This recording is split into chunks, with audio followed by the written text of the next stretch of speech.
그냥 엄마들끼리도 그렇게 하세요. 해피 파더스데이라고 하시죠. 우리 사랑하는 아버지들에게 하나님의 위로와 은혜가 넘치기를 바랍니다. 엊그저께요, 집에서 밥을 먹는데 저희 애가 그러는 거예요. 밥을 다 먹고 나는데 아빠 얼굴에 김이 묻었어. 가만히 보니까 김을 먹은 적이 없거든요, 그날 반찬에. 그래서 무슨 김이 묻어? 그러고 그랬더니 하는 딱 웃으면서 그러더라고요. 잘생김, 딱 그러더라고요. 왜 아우 그래요? 듣기 거북해요? 아이들이 뭐 요즘에 한국말을 잘 모르는데도 막 이것저것 인터넷에서 보고 배운 모양이에요. 옆에 분들하고 한번 그렇게 하죠. 얼굴에 김이 묻었네요. 그렇게 한번 했어요. 잘생김, 잘생김. 꼭 반대의 그 반대 심리를 가진 분들이 있어요. 잘생김 그런 못생김 그러고.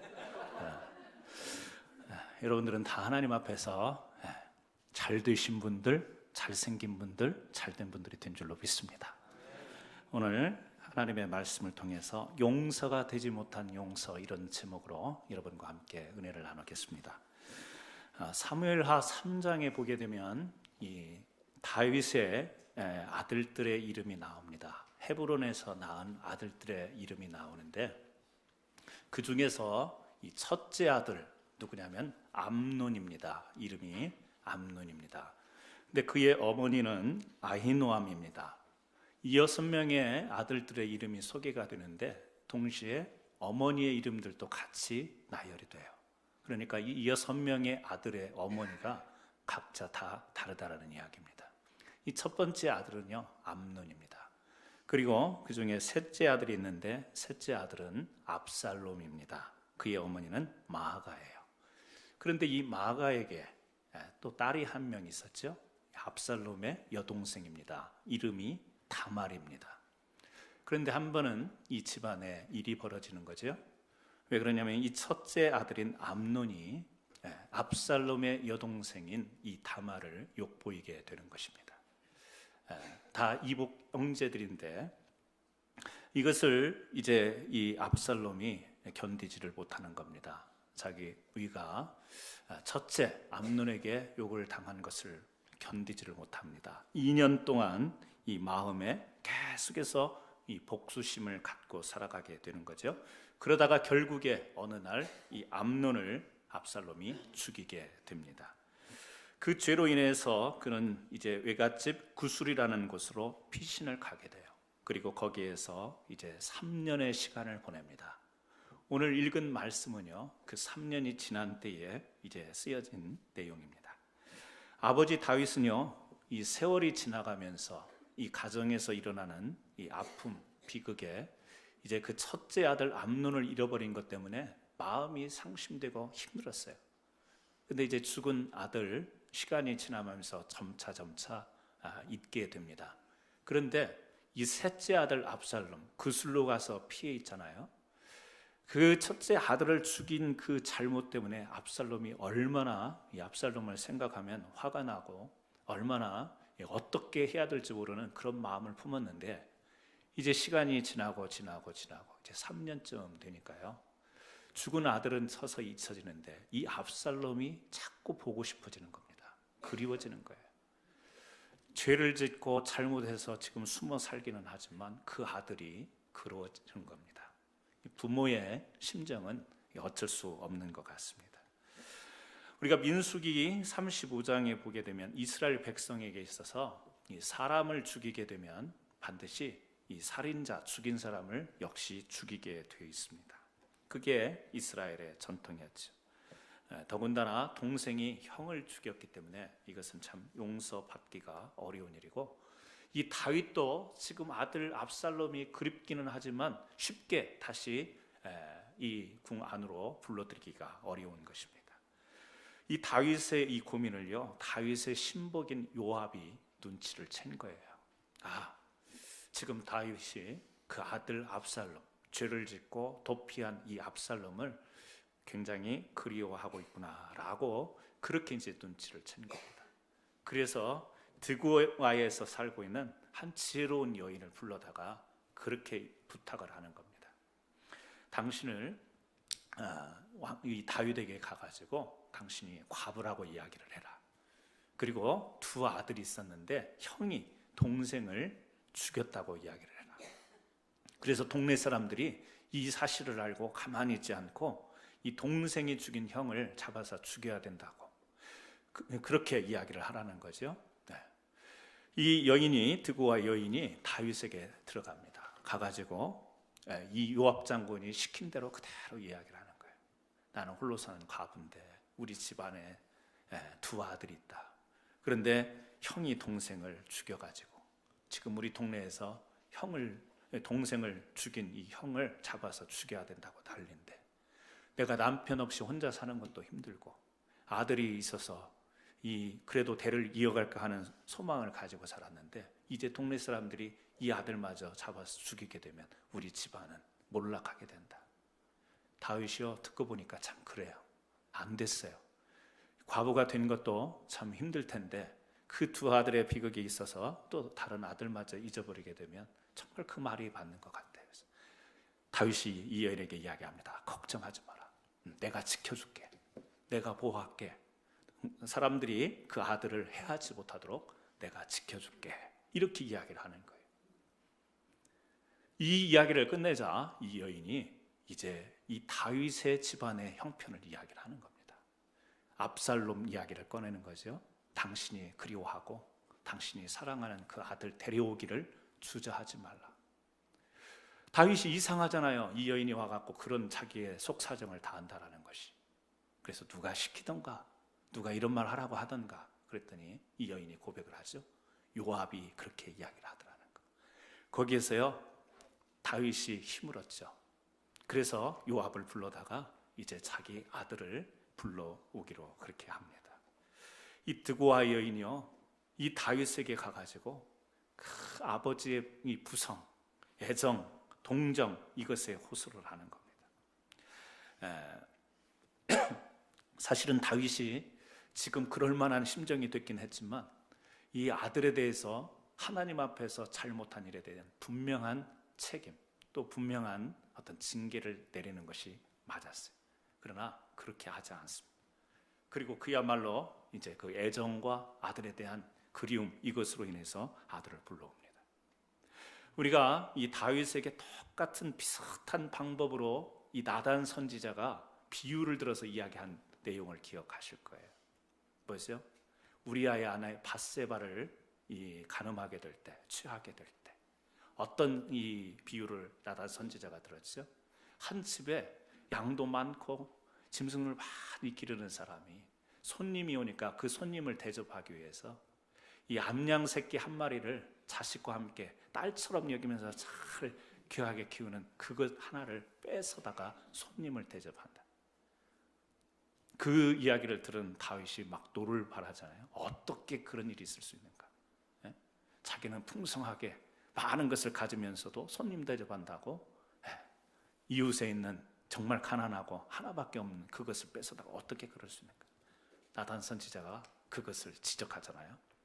다윗 왕이 지금 이 나라의 권좌에 앉아서 모든 것을 다 누리면서 전쟁에 나가서 싸우는 그 밧세바의 그 우리아의 아내를 밧세바를 어떻게 그렇게 취할 수 있는가? 비유를 들어서 이야기를 합니다. 앞에서 이 나단 선지자의 책망의 비유가 먼저 있었는데 아마 요압 장군이 그걸 봤는지 모르겠습니다. 그걸 들었는지는 모르지만 비슷한 비유를 들어가지고 지금 이야기를 하는 거예요. 그런데 나단 선지자가 비유를 통해서 이야기했을 때는요 다윗이 철저히 하나님 앞에 회개합니다. 그리고 하나님의 은혜를 입습니다.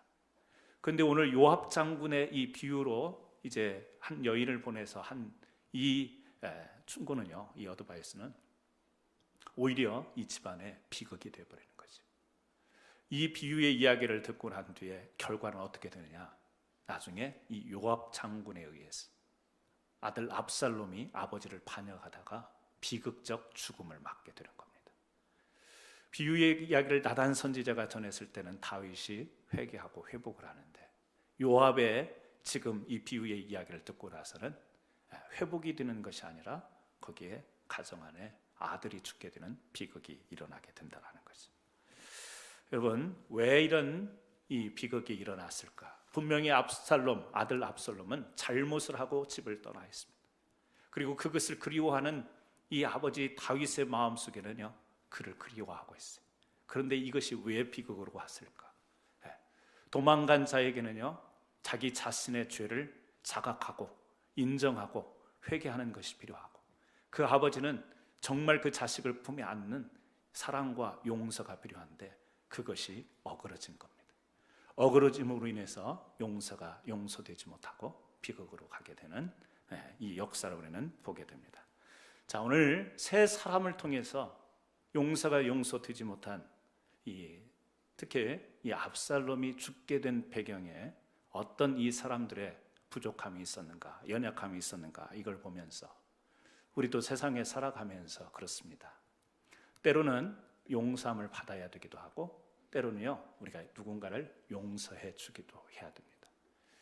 용서 이전에 우리 사람들의 마음 가운데에 여러 가지 분노가 일어날 수 있고, 우리들 마음 가운데에 이 반항하는 마음도 생길 수가 있습니다.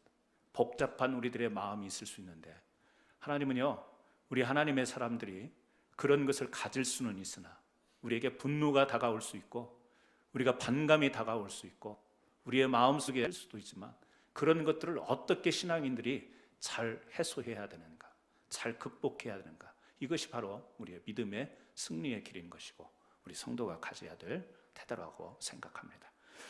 오늘 먼저 이 용서가 용서되지 못한 데는 요압이라는 사람의 계산적인 조언이 있었습니다. 이 요압 장군이요, 다윗을 향한 이제 조언을 하게 되는데, 하나님과의 관계에 중점을 둔 조언이라기보다는 인간적인 관계에 중점을 둔 조언을 했기 때문에, 요압이 다윗에게 이렇게 압살롬을 데려오도록 한 데는요, 정말 그 아버지 다윗을 보면서 안타깝다, 이런 생각, 아버지 입장에서 자식을 그리워하는 것을 보면서 정말 얼마나 보고 싶을까, 얼마나 자식을 품에 다시 안고 싶을까, 이런 아버지의 심정, 그것을 이해한 것 같지만 사실은 그렇지가 않습니다. 성경의 배경에 보게 되면 이 요압은요, 과거에 자기가 지은 죄가 있어요. 한마디로 이야기하면 권력 다툼입니다. 다윗 아래에서 어떤 사람이 더 지위가 높냐, 어떤 이런 싸움에 휘말리는 겁니다. 그래서요, 다윗의 이 밑에 있던 아브넬이라고 하는 사람, 또 아마샤라고 하는 사람을요, 죽이게 돼요. 정당하지 못합니다. 죽인 이유는 뭐냐면 자기보다 더 지위가 올라갈까 봐 정적으로 삼고 그들을 해친 거예요. 이것 역시 잘못된 겁니다. 그런데 이제 그 사람을 죽였다라는 그 죄를 피해 갈 길이 없어요. 다윗 밑에서 신복으로 있긴 하지만 떳떳하지 못합니다. 그래서 어떻게 하면 다윗에게 좀 더 잘 보여야 될까, 이런 것을 덜 생각하고 있는 사람이었어요. 그래서 이제 이 다윗이 아들 압살롬에 대해서 이런 마음을 품고 있는 것을 눈치채고는 이 기회를 통해서 다윗에게 더 잘 보이려고 하는 것이죠. 그래서요, 이 요압이 정말 자기가 다윗의 안타까움, 압살롬의 안타까움을 가지고 그 일을 벌린 것이 아니라 자기가 이 일을 통해서 더 나은 지위에 오르고 더 나은 어떤 이익을 챙겨보자고 하는 동기가 순수하지 못합니다. 결국에 이것을 통해서 문제를 일으키는 것이죠. 여러분, 순수하지 못한 요압의 속내, 그리고 그의 조언은 하나님과의 관계를 생각지 않고 인간적인 관계에 치중하는 거예요. 뭐죠? 애정, 동정심, 여기에 호소하는 거예요. 다윗을, 그 마음을 자극하는 거죠. 사실은 이 아버지 다윗이 이 하나님과의 관계 속에서 이 분명하게 아들에 대해서 취하도록 그렇게 조언을 하는 것이 맞습니다. 잘못한 거에 대해서 아버지로서 따끔한 징계가, 그리고 하나님 앞에서 잘못한 것을 인정하고 아들이 회개하고 돌아올 수 있도록 하는 것이 아버지로서 진정한 사랑이고 진정한 아들에 대한 관심이에요. 근데 부모라고 하는 이 혈연이 맺어준 정이 있기 때문에요, 잘못했지만 그리워하고 잘못했지만 생각나고 잘못했지만 그래도 품고 싶은 그런 아버지의, 그런 부모의 심정이 있기 때문에 하나님과의 관계, 다윗은요 이스라엘의 왕입니다. 이들은 하나님의 백성들이에요. 그리고 하나님이 맺어준 그 가정 안에서 이루어진 가족 관계, 그렇기 때문에 가족 관계 속에서도 하나님을 생각하면서 하나님을 의지하면서 하나님의 말씀 앞에서 그 관계를 온전하게 이루어야 되는 거죠. 그런데 그렇게 하지 못했습니다. 뭐죠? 요압이 좀 아들을 데리고 오시지, 왜 그렇게 끙끙 앓고 계십니까? 누군가가 그런 이야기 해주기를 마치 기다렸다는 듯이 이러지도 못하고 백성들의 눈치를 보고 신하들의 눈치를 보는 거예요. 왜? 아들을 데리고 와서 정말 데리고 오고는 싶은데 사람들의 눈이 있으니까, 죄를 지은 아들이기 때문에 이러지도 못하고 저러지도 못하는데 아버지니까 해야 되지 않습니까? 인간의 관계, 정, 애정, 이것으로요 자극을 했더니 얼른 가서 이제 오라고 이야기하는 겁니다. 여러분, 누군가에게 조언할 때는 우리가 내 입장과 나의 관계에서 이야기해서는 안 될 줄로 믿습니다. 세상에서는 그런 조언을 해요. 그러나 우리 하나님의 백성들의 조언은요, 다 하나님과의 관계 속에서 볼 줄 아는 이런 충고와 이런 조언과 이런 나눔이 있어야 될 줄로 믿습니다. 자식의 관계도요, 하나님 앞에서의 관계로 보셔야 됩니다. 친구와의 관계도 하나님 앞에서 친구와의 관계로 봐야 됩니다. 친구가 좋지만, 의리가 좋지만 하나님께서 기뻐하실 수 없고 하나님 말씀에서 어긋난 관계는요, 온전한 친구의 관계를 이루어갈 수가 없는 겁니다. 교회 성도의 관계도 친구처럼 지내고 평생 살아가면서 같이 보고 같이 낙을 누리고 같이 아파하고 이렇게 지내지만 이 관계가 하나님 앞에서 주어지는 관계가 아니라면 우리는 성도의 교제가 될 수 없는 겁니다. 그래서 아무리 가깝고 또 함께 좋은 관계를 맺어 나가더라도 우리는 하나님 안에서 맺어지는 관계라는 사실을 절대 놓쳐서는 안 될 줄 믿습니다. 이것은요, 국가와 우리 자신과의 관계도 그렇습니다. 사회와 우리 관계도 그래요. 세상과 우리 관계도 우리가 잊지 않아야 될 것은 뭐냐면 하나님 앞에서 우리가 이 나라를 어떻게 바라볼 것이고 이 사회를 어떻게 바라볼 것이고 이 세상을 어떻게 바라볼 것인가, 거기에 하나님의 말씀에서 벗어나는 불의가 있을 때 우리는 그 관계를 어떻게 맺어갈 것인가, 이 사회가 하나님의 말씀과 벗어난 도덕과 윤리로 흘러갈 때 우리는 이 사회를 어떻게 볼 건가, 내가 살아가는 소속되어 있는 한 사회로만 볼 것이 아니라 하나님 앞에서 우리는 사회 관계, 사회성, 국가관, 우리가 이런 것을요 냉정하게 봐야 될 줄로 믿습니다. 이것을 보지 못하면 우리가 인간적으로 보여지는 인간의 정, 가지고 있는 이 본성, 이런 것으로만 관계를 맺다 보면요 결국에 나중에는 우리가 기대하는 것을 얻어낼 수가 없습니다. 오히려 우리 인생 가운데 비극이 올 수 있다는 사실을 우리는 경고의 말씀으로 듣게 되는 겁니다. 오늘 두 번째, 이 용서가 용서되지 못한 데에는 다윗의 애매한 용서가 있었기 때문에 그렇습니다. 다윗은 자식의 죄에 대해서 어정쩡한 태도를 보였어요. 사무엘 14장, 오늘 우리가 읽은 말씀인데요, 23절, 24절의 말씀을 보세요. 일어나 그술로 가서 압살롬을 데리고 예루살렘으로 오니, 즉 아들을 데려오게 했죠. 형 암논을 죽이고 도망갔던 압살롬을 3년 만에 이제 예루살렘으로 데리고 옵니다. 24절 같이 한번 읽습니다. 왕이 가로되 저를 그 집으로 물러가게 하고 내 얼굴을 보지 말게 하라 하며 압살롬이 자기 집으로 가고 왕의 얼굴을 보지 못하니라. 데리고 왔어요, 예루살렘으로. 그런데 다윗이 어떤 명령을 내려요? 집으로 데려오긴 왔지만 자기를 못 보게 하는 거예요. 안 만나주는 거예요. 대면하지 않는 거예요. 여러분, 여기 우리가 성경을 이렇게 읽지만 진짜 다윗의 마음속에 압살롬을 안 보고 싶었을까요? 저는 이 말씀을 읽으면서 몇 번이나 생각해 봤어요. 자식이 미운 일을 했을 때 내가 다시는 너 안 본다. 또 출가한 사람들에게 너 다시는 우리 집에 발을 또 붙이지 마. 그 자식이 안 보고 싶을까요? 그렇게 말했을 때? 잘못한 자식 오히려 더 어떤 면에서는 그 자식을 더 보고 싶을 거예요. 그래서 바르게 되기를 바라는 마음과 더불어서 지금 집으로 데려오기는 데려옵니다. 그런데 얼굴을 안 보이는 거예요. 다윗이 이런 점들이 지금 오히려 이 압살롬이 거기에서 자복하고 거기에서 관계가 회복이 되고 자기 죄를 뉘우치고 하나님 앞에서 온전해질 수 있는 이 기회를 놓치는 장면이 바로 이 장면이라 저는 생각합니다.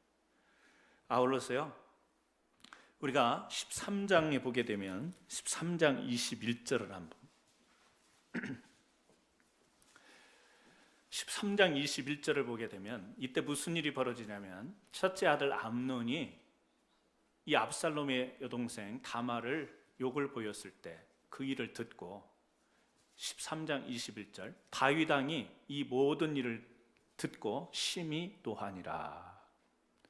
압살롬이 그 두 이 다말을 암논이 욕되게 하였으므로 저를 미워하여 시비간에 말하지 아니하니라. 자, 21절이 집안에서 일어난 사건에 대해서 다윗이 했던 모든 것을 표현하는 한마디예요. 뭐죠? 그것을 듣고 심히 화를 냈어요. 그리고 그것이 다예요. 뒤에 어떤 처벌이나 대책이나 뭐가 나오질 않습니다. 뭐였죠? 화만 낸 거예요. 화만 내고 이 암논에 대해서 어떤 잘못한 거에 대해서 책망과 징계가 없어요. 화만 낸 겁니다. 그리고 지금 이제 압살롬에게 대해서는 집에 데려왔어요. 집에 데리고 왔는데 아들을 보고 싶어서 데려온 거 아니에요? 그런데 데려와 가지고는 이 마음속에 복잡하잖아요. 죄진 아들을 이 죄에 대한 그 분노가 있기 때문에 첫째 아들 암논을 죽인 거에 대한 분노가 있기 때문에 미움도 있고 또 자식이기 때문에 본성에 있어서 그를요 그리워하는 마음이 있어요. 어떤 마음이 더 컸을까? 세월이 지나가면서 분명히 그 마음속에는요 아들을 보고 싶은 마음이 더 컸을 거라고. 그런데 자기의 본 마음과는 다르게 거리를 둔 거죠. 너로 집으로 왔지만 안 보겠다 이겁니다. 여러분, 이것이 바로 애정정한 다윗의 태도라고 하는 것이에요. 보고 싶은 마음은 있는데 용서가 안 되는 이 미묘한 감정. 이 지금 다윗과 압살롬에게만 이런 마음이 있는 것이 아니라 우리에게도 이런 마음이 있습니다. 뭐죠? 보고 싶은 마음은 있는데 어떤 때는요 용서가 안 되는 마음들이 복잡하게 우리 마음속에 존재할 때가 있습니다. 그래서 가끔 우리가 미국에서 그런 이야기를 듣습니다. 미국에 이제 어렸을 때에 미국에 입양된 사람이 이제 한국에 계시는 친부모를 이제 만날 기회가 있는데 그 만나기 전에 이야기를 해보면 뭐죠? 부모가 용서가 안 된다는 거. 어떻게 나를 버릴 수가 있었냐고 그렇게 이야기합니다. 그렇게 이야기는 하는데 그 사람 마음 깊은 곳에는 뭐예요? 자기의 친부모를 찾고 싶은 마음이 있는 겁니다. 방송에서도요 그런 인터뷰를 많이 보게 돼요. 우리 부모, 나를 버린 부모 보고 싶지가 않다고 그러면서 막 눈물을 흘리는데 그 눈물이 자기가 버려진 아픔 때문에 흘리는 눈물도 있지만 그 친부모를 진짜 보고 싶은 그것이 그 감정이 섞인 눈물인 것을 사람이니까 우리가 보면 느껴지잖아요. 그런 게 우리 사람들이 있어요. 용서가 안 되는데 또 한편으로는요 참 그리워하는, 참 이 사람 마음이 쉽지가 않은 것이. 지금 다윗에게 그 마음이 있었던 것입니다. 그러면요 책망할 때 책망하고 잘못했을 때 잘못했다고 이야기하고 바르게 설 수 있도록 그렇게 따끔하게 아주 엄하게 혼을 낸 뒤에 품어주는 사랑이 아버지로서 필요했던 거예요. 그런데 정말 책망해야 될 때는요 화만 내고 끝나고 이제는 좀 품고 다시 회복할 수 있도록 안아줘야 될 때는요, 거리를 둬버리고. 그러니까 잘못은 했지만 이 압살롬의 마음 가운데요, 버려진 마음이 있는 거예요. 자기가 잘못하는 것을 뉘우치하려는데 그것을 하지 못한 잘못은 있지만 그럴 기회를 갖지 못하는 거예요. 적대적이 되어버리는 것이. 자기가 잘못했으면서도 인정하지 못한 채 서운함이 계속 커 나가는 것이죠. 여러분, 누가복음 15장에 보면 탕자의 비유가 나옵니다. 우리와 하나님 아버지의 관계를 비유로 한 이야기예요. 거기에 보면 자식이 아버지께 돌아올 때 어떻게 되죠? 자기의 죄를 뉘우칩니다. 그래서 이 집에 자식으로 들어가지 않고 이 집에 종으로 들어가겠다라고. 왜? 나는 자격이 없다라는 거예요. 아버지 것을 다 가져다가 탕진에 써버리고 이 자격이 없다고 자신의 죄를 인정하면서 자각하면서 아버지께 다가가요. 그때 아버지가 너 잘못했지? 나 너 안 본다. 집에는 들어와라. 안 본다 그랬어요? 아니죠. 멀리서 보고 아들을 알아보고 달려가서요, 끌어안습니다. 손에 가락지를 끼우고 살찐 송아지를 잡고. 누구에게요? 자기의 재산을 다 가져다가 탕진해버린, 다 망해버린 그 아들이 돌아오는데 그 아들을 향해서 뛰어 달려가서 끌어안고 맞이하고 살찐 송아지도 잡고 잔치를 베풀어요. 이 돌아온 탕자가 보여주는 비유와 오늘 다윗과 지금 압살롬이 보여주는 모습과 어떻습니까? 대조적이죠. 다르죠. 누가복음에 돌아온 탕자, 그래서 어떻게 돼요? 그 뒤에 아마 우리 옛날 전래식 이야기로 성경이 계속 이어진다면 그 이후에 어떻게 됐을까? 잘 먹고 잘 살았을 것이다, 이렇게 이야기가 전개될 거예요. 회복됐을 거예요. 아들과 아버지의 관계가 회복되었을 것이고 그 집안이 더 풍성해졌을 겁니다. 근데 지금 여기는요, 다윗이 애정청합니다.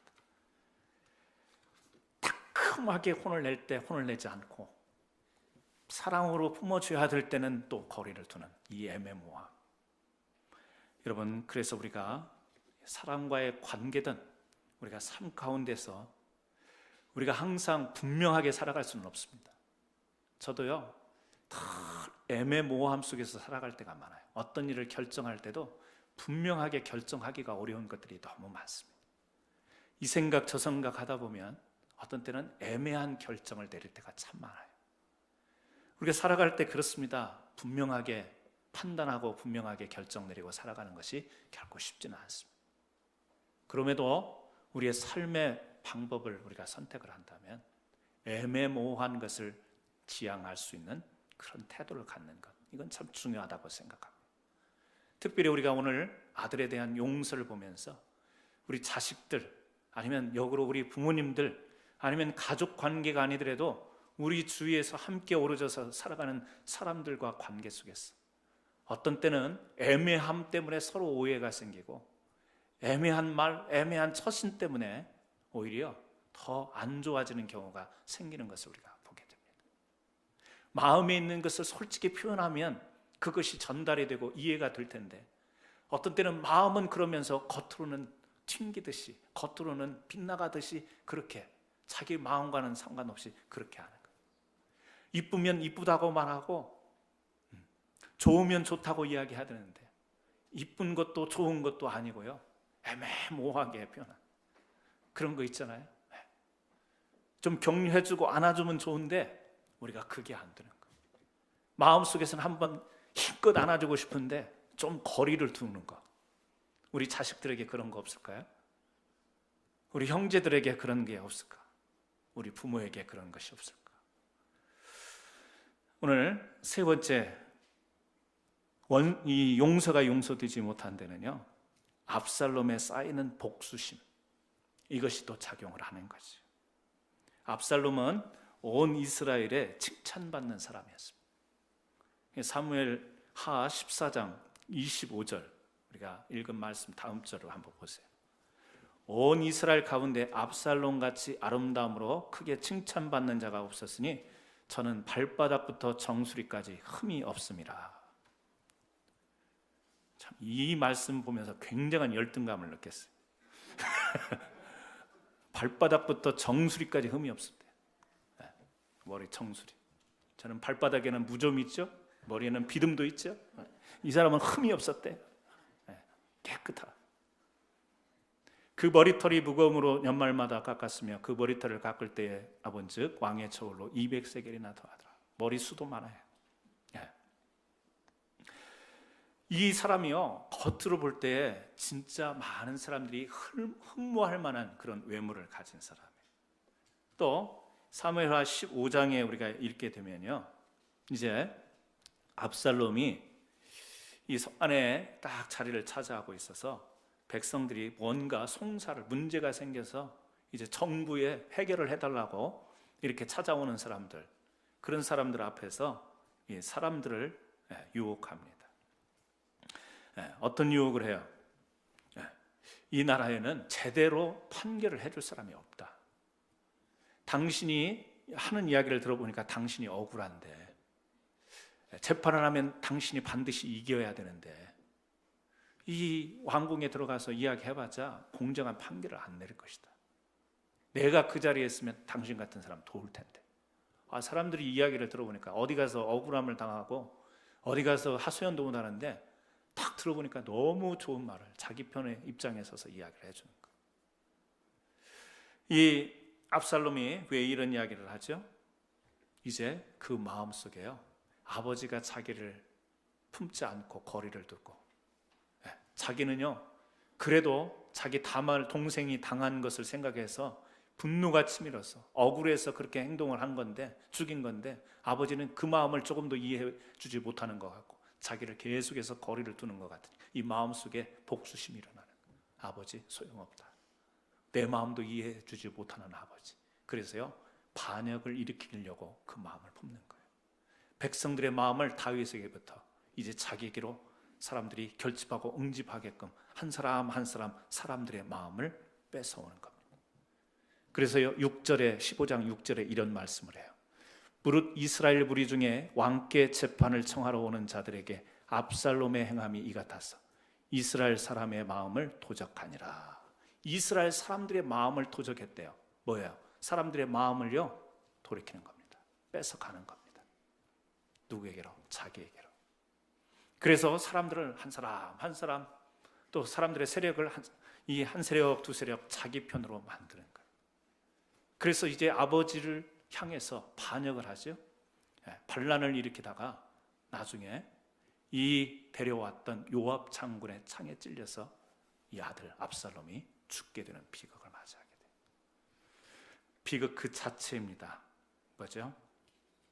사람들에게 다가가서 위장된 친절을 베풀고 사람들에게 다가가서 편이 되어주고 이러는데, 그의 마음속에 하는 것이 진짜 백성들의 억울함과 사람들을 생각해서 그런 일을 하는 게 아니라 뭐죠?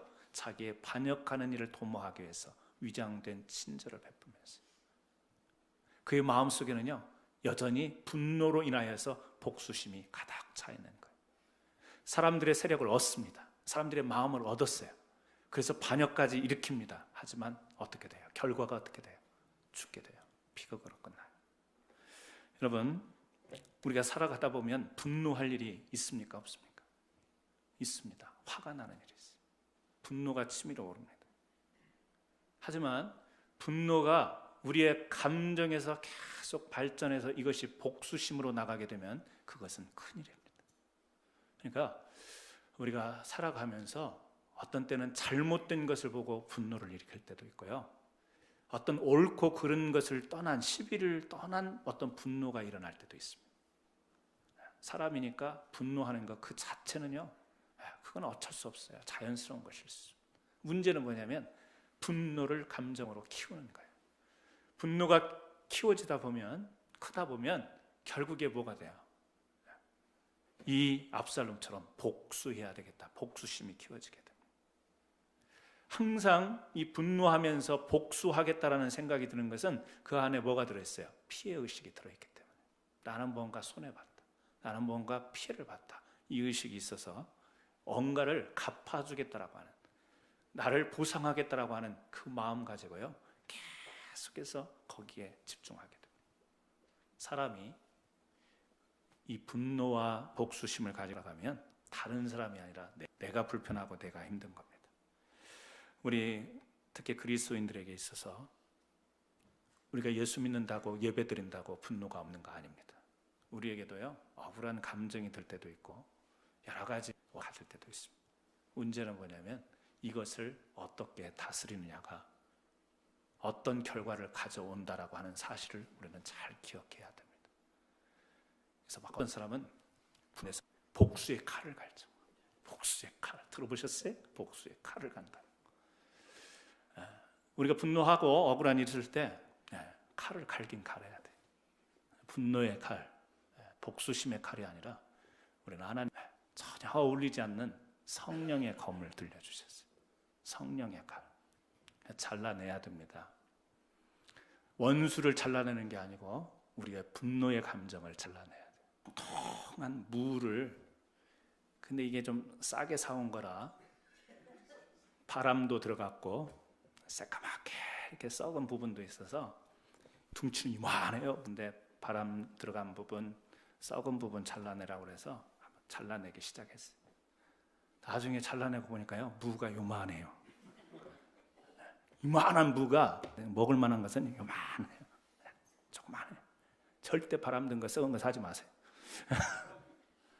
여러분, 우리가 막 분노가 일어나는 마음, 복수의 마음을 성령의 도우심을 통해서 하나씩 절단해 보세요. 나중에 따지고 보면요, 진짜 아무것도 아니에요. 진짜 아무것도 아닌데 처음에 보면요, 황당할 만큼 우리의 분노의 문제가 커.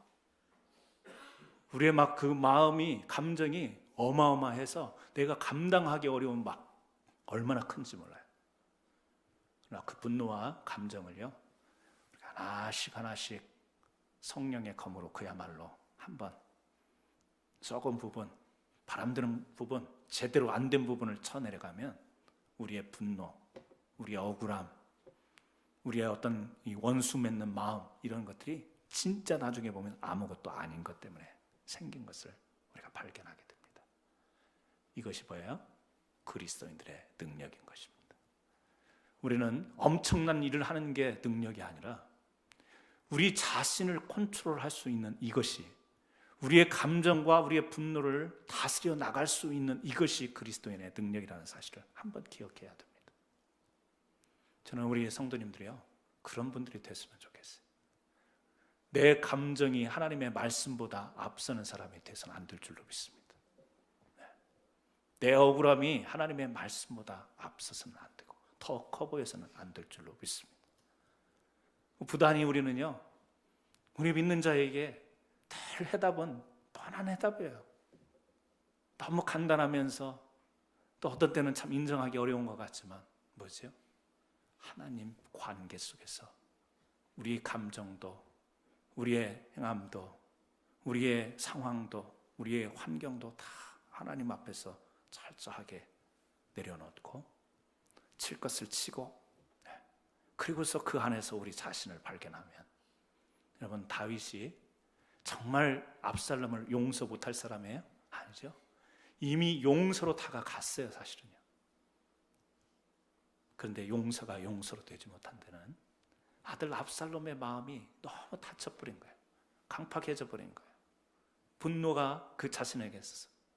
사실 그 분노와 억울함, 아버지에 대한 서운함보다는 자기 자신이 하나님 앞에서 사람을 죽였다라고 하는 이 죄악된 것을 먼저 하나님 앞에 엎드릴 줄 알았더라면, 그렇더라면 그런 것들이 자연스럽게 아버지에 대한 태도도 이해가 되고 또 그 아버지에게 더 다가갈 수 있는 이런 것이 있었을 텐데 그게 되지 못한 것이죠.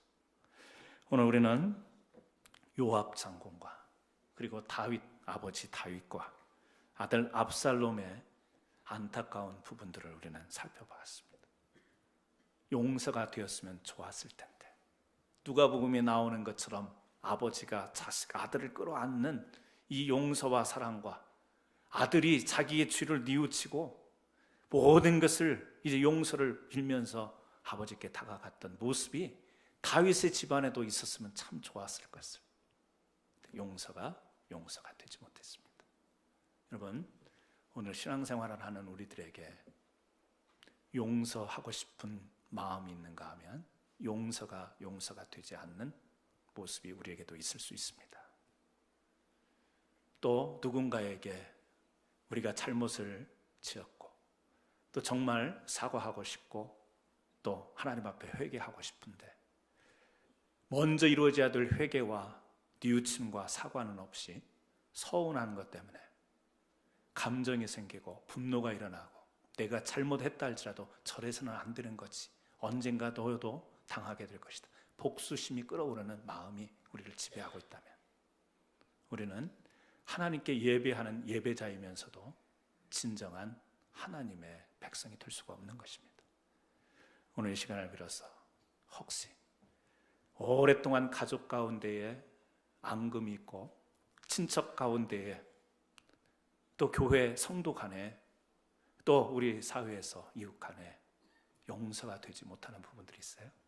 또 아니 내가 잘못이 있지만 내 잘못을 내려놓고 내가 잘못한 거는 인정한다마는 이렇게 사람이 대해서는 안 된지 억울하면서 분노하면서 복수하고 싶은 마음의 대상이 있어요.